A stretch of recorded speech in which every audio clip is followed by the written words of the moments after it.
Okay, are you struggling to get motivated to go to the gym, do your workouts? Well, you're not alone. I think most people struggle with it at some point. So, what can you do to keep yourself motivated? Well, there's three main things that keep me motivated to keep working out, and I'm going to share them with you in this video, plus a couple of extra bonus advices at the end.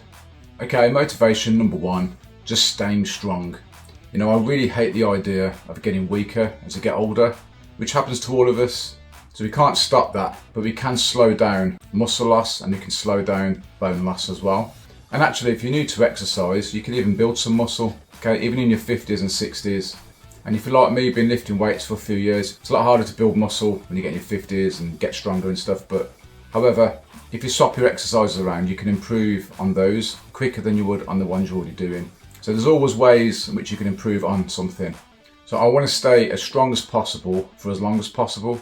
For example, I like the idea of being able to protect my family physically, because mentally, I can't even protect myself.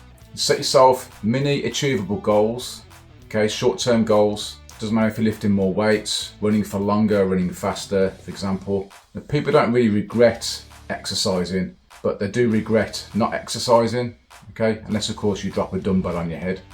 And you can almost call it a fear of getting weak, but I refuse to let that happen. You know, it keeps me focused, keeps me dedicated, and it keeps me motivated. So having a goal to work towards will help you with the motivation, short-term goals and long-term goals as well. Okay, number two is time management. Having time to exercise can be really difficult for a lot of people, obviously, especially if it's never been part of the routine before, because you're not really going to prioritize it. Well, I don't know about some of you, but if I miss a training session, I actually feel guilty. So I pick a time to train that suits me best. Seems a bit obvious, I know. If you're struggling to motivate yourself to train at certain times, you know, maybe you want to do it after work, but you're tired, you're hungry, you know, you want your glass of wine. Maybe that's not the best time for you to train. You know, maybe consider doing it in the morning, which again can be a problem for some people that don't like getting up early. You know, but you'll get used to it after a bit, you know, and just get your workouts out of the way. I used to train after work. Now I just leave it an hour or so, you know, have a rest, a snack, cappuccino. Works for me. Sometimes when we say we don't have time, it's more about the timing rather than the actual amount of time. So putting your workouts in the best time slot for you is going to work out better for you. So if you can manage your time efficiently, you can squeeze in your workouts. For the most part, there are going to be people that can't fit it in. I know someone that works from morning till night, 5 days a week. You know, all he's got really is a weekend, and that might be the case for some of you. If you can only train the weekends, then just train the weekend. Okay, 2 days is better than none. It's all about your priorities. You know, if you're going to prioritize your health or your strength, or whatever it is, over a bunch of other things, you'll make sure that it happens. And just look at how much time you actually have. Can you actually fit it in? If the answer is yes, but you're saying you haven't got time, it's probably more about not actually wanting to do it. Now, you can make your workout shorter. You don't need to train for an hour necessarily. Like I said, something is better than nothing. Okay, number three, enjoy what you're doing. This is by far the most important thing. If you're trying to build as much strength and muscle as possible, then you know weightlifting is going to be the best option for you. There's no getting away from that. It doesn't mean you can't build muscle doing something else, but that is going to build the most amount of muscle if that is your goal. But pick exercises that you like. You know, do squats and deadlifts and bench press, build the most amount of muscle, for example. You know, yeah, probably, but if you don't like them, do something else, or you can't do them, do something else. If you don't like using free weights, use resistance machines. It's all good, just train hard and still make gains.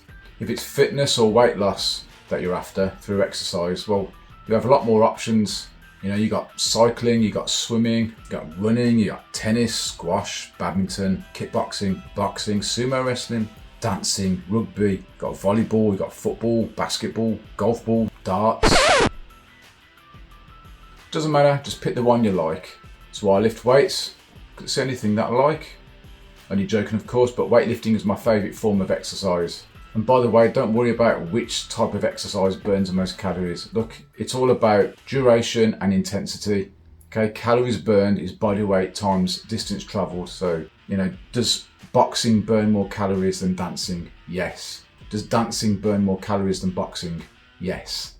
It's purely about how hard you go, how long you go at it for. So don't worry about that, just pick the one that you like. Okay, the last couple of things I want to talk about don't really affect me, but they might be affecting you. And they are a lack of progress and feeling uncomfortable in a gym environment, you know, or sports centre, whatever. As far as lack of progress goes, there could be a few reasons, but the main part is going to be how hard you're actually training. You need to push yourself, whatever that is.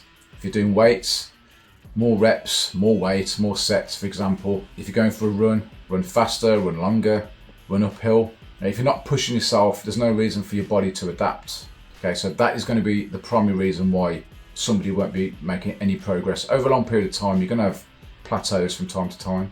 Okay, so progressive overload. This will help you keep motivated because your hard work will be paying off. As far as feeling uncomfortable in a gym environment, it's a bit more tricky to deal with.